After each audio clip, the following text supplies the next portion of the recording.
It's the Martha Zoller Show, and we are talking to Major David Baruch, an IDF spokesperson, and we welcome you to the program. Thank you for making time for us. Thank you for having me on the show. First of all, just give us, as much as you can, an overview of where we are today in this conflict. Well, I always start by remembering that today is the 67th day since Hamas terrorists came over our border on the Sabbath, on the 7th of October, killed, raped, and took hostage 137 people. And everyone wants to know what we're going to be doing, what we're doing now, when we're doing it, how we're going to be doing it. However, the most important thing is let's remember why this whole thing is taking place in the first place. And this is the why. The fact that Hamas came in, they attacked us, they took our citizens as hostages, and now we're reacting, and now we're acting. And so with that, I'll continue on and maybe answer the question that you originally asked, but we can't ever forget the why. And as you know, we've been working in the north. We've pretty much taken control of the north. We're still have a heavy fighting within Jabalia and Sajaiya, which are two towns in the north, and parts of Gaza City itself, although we have taken over the center of Gaza City as well. And obviously in the south, in Khan Yunis, where some heavy fighting is going on right now. We're doing this in a slow and methodical manner for two reasons. One is we're trying to protect Israeli lives, the soldiers that were going down there, and there's some very heavy fighting going on, and we've taken a lot of casualties of our own as well, over 100 of our soldiers since we've started our ground maneuvers within Gaza. And obviously, and it needs to be stated, even though it is obvious, we're actually trying to decrease the number of possible civilian casualties amongst the Gazans themselves. At first, we told them to move south out of where we knew the heavy fighting was going to be. And now, even in the south, we've got a whole system of zones that we are telling this Gazan, the population there, out of this zone and move into another zone. And actually we're putting ourselves at a bit of a disadvantage by doing this, because we're telling Hamas what we're about to do. Yet we know this is a way to hopefully decrease the number of possible civilian casualties. This being said, we're trying our best, but Hamas is doing its part to increase those civilian casualties. They come over the border, they attacked us, then what did they do? They ran back and they went into the tunnels underneath Gaza. Now, there's two Gazas, by the way. There's the Gaza that everyone sees above the ground, and then there is Gaza underground, and with the tunnel system. And that isn't for the citizens of Gaza, it's for Hamas. And the civilian population, the non-combatants, are actually up on top, and they're getting off in the brunt when we go after Gaza, when we go after Hamas, and they're sitting in their tunnels, or they're sitting underneath hospitals, or they're firing at us from schools, or firing at us from mosques. Those become targets that sometimes we have to go for, and we're doing that. So, to your point about what started all of this, through the years, I've always asked people who were serving on 9/11 what they were doing that day and what happened that day. So let's go back for just a moment before we go forward. What happened on October 7th for you? I'm a reserve officer in the IDF. I was at home with my family. It was a holiday as well, as not just the Sabbath, it was also a holiday. Very early in the morning, I was already in the synagogue, and early in the morning, we got the word, and slowly we realized things were getting worse. I went home, and I probably had to do the hardest thing I've ever had to do, is that my son, who's also a reservist in a combat engineering unit, I had to take him to war. I had to drive him to the meeting place where his brigade was meeting. Not an easy thing for a father to do, to take his son to war. And probably much easier for me when I was called up as well. Since then, his younger sister, who also reservist, was being called up as well, and another son is also serving as well. So Well, thank for you. us, it hasn't been easy. So thank you and your family for that service because We're, it's important. and we're no different than thousands of other families, tens of thousands of other families. And that's what's really the point here as well, is that that was my own personal experience. A lot of other families have experiences just like that. And that's what Israeli society is about. We're citizens, and yet when attacked, we know how to act, and we know that we have a job to do, and we take that call. Yes, earlier today, a letter was released from a IDF soldier who died, and he had written this letter to be released if he were to die. And he talked very eloquently about that service, and what it meant to him and how proud he was that even though he ended up giving his life, how proud he was to have been able to serve in that way. And that's the important thing. That's the face that we're trying to put on this conflict, because this war, because my dad was a World War II veteran. He was a POW in Germany. He spent the rest of his life kind of dealing with all of that. I'm thankful he came home, because I wouldn't have been born if he had not come home. But it's that kind of thing that we have to remember, and we have to never forget. We say that a lot, never forget, but it's things like this that make people be sure that they never forget. On the thing you mentioned about zones and moving people around, I'd like to hear a little more about how you defend Palestinian civilians as they're evacuating and what some of the challenges are, because this is asymmetrical warfare. This is not typical warfare where one group has on one uniform and another group has on another uniform, and you know who you're fighting. So talk us through a little bit of that. Well, that's absolutely true. We're actually, it is not asymmetric, and they usually don't have uniforms, the fighters. We see them with guns, we know they're fighters. Oftentimes we don't. Now, what we're finding actually in these last few days, especially in the northern areas around Sajaya and Jabalia, we're having a lot of people surrendering to us. And we've arrested a number of them, over 500 since we've started over the last month. Not since we started, but over the last month have been arrested, mostly from Hamas, also from the Palestinian Islamic Jihad. And many others have also surrendered to us. We've interrogated them.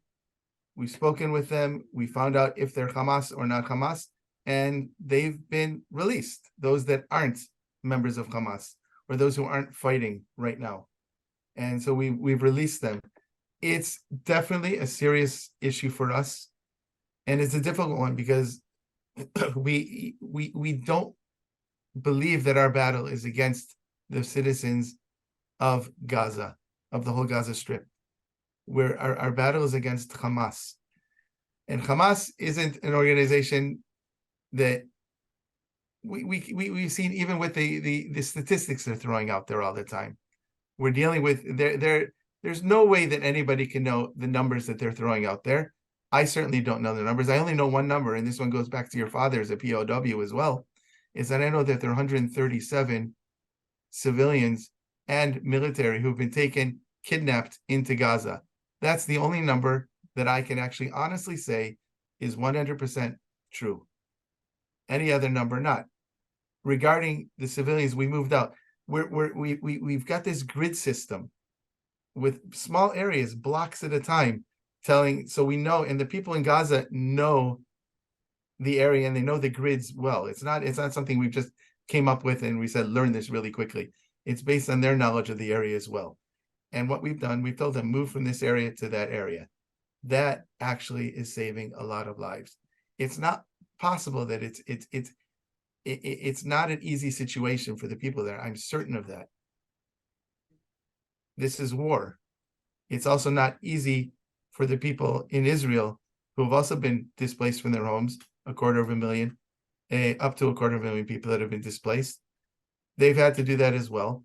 Things are not easy for anybody. We're trying to work with the international communities and the international aid groups to bring in aid to them as well.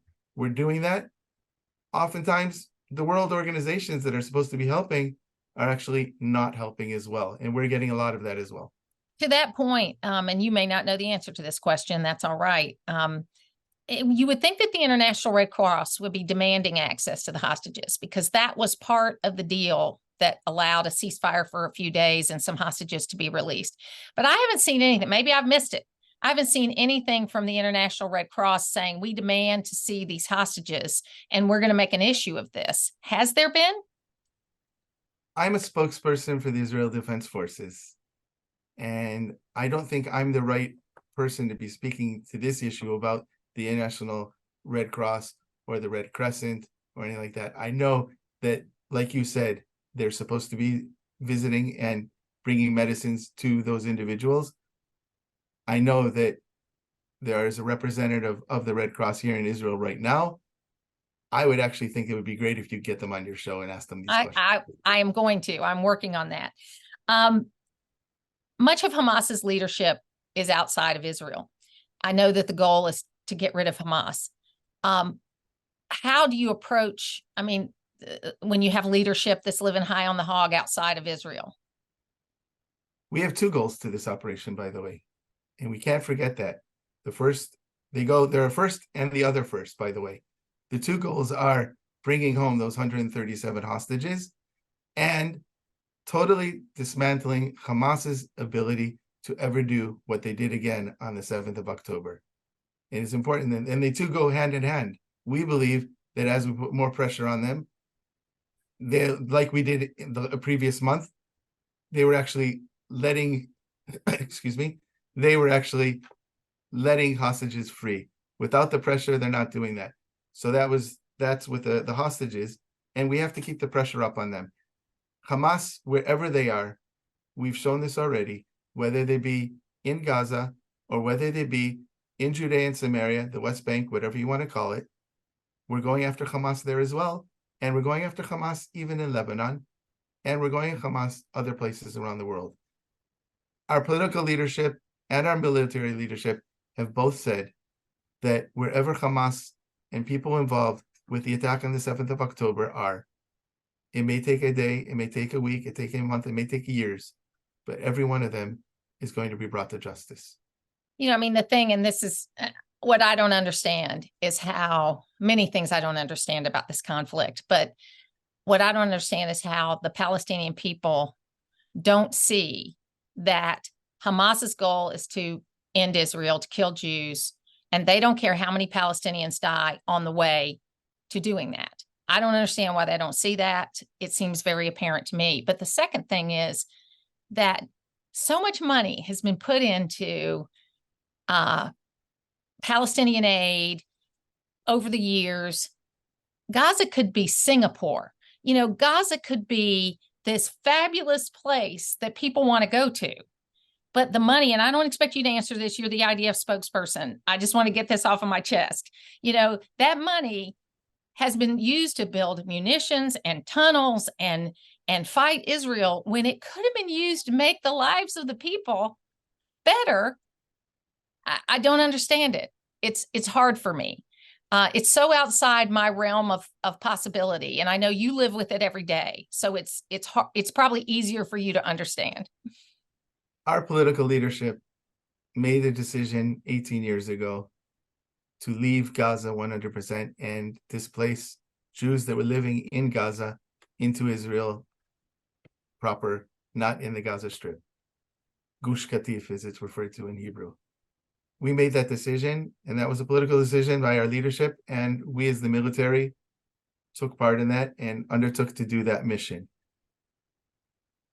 It was a beautiful area. Gaza has a lot of potential. We in the military are having no fun whatsoever being inside of Gaza right now. We know that it's not a very nice place to be right now. It's a war zone. War zones are not pretty. Okay, and there's been a lot of damage.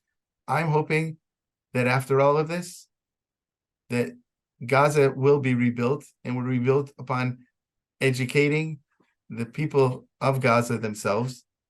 And that's where in my opinion, the crux of all this has to be in the education, and it's another generation down the line. Yep. Instead of educating to hate, I never taught my kids to hate Arabs, to hate Palestinians, to hate anybody.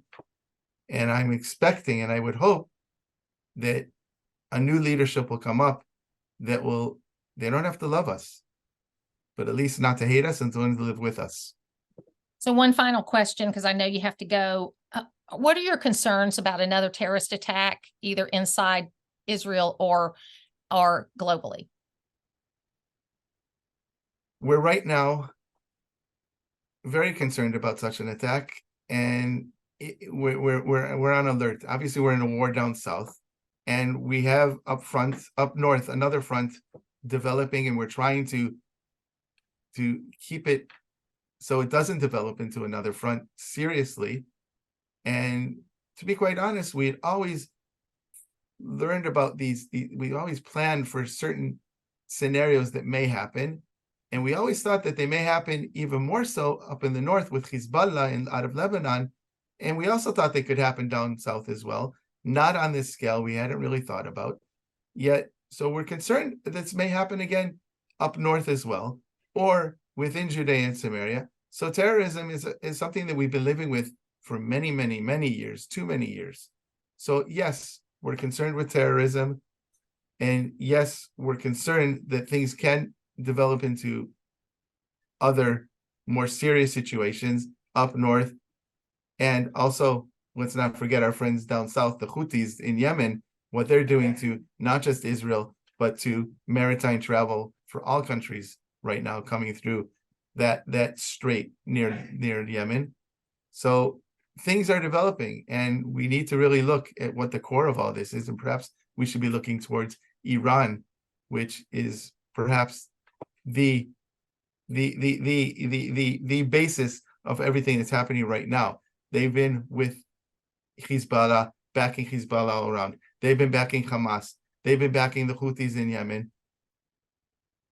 We have to, if it looks like a duck and it quacks like a duck and it walks like a duck, then perhaps we should be looking at that duck as Iran as well. Major David Baruch, IDF spokesperson. Hope you have a blessed Hanukkah season. I know it's hard to be happy at a time like this, but I hope you have a blessed season. I hope the best for your family and you. Thank you. Thank you very much. Thank you.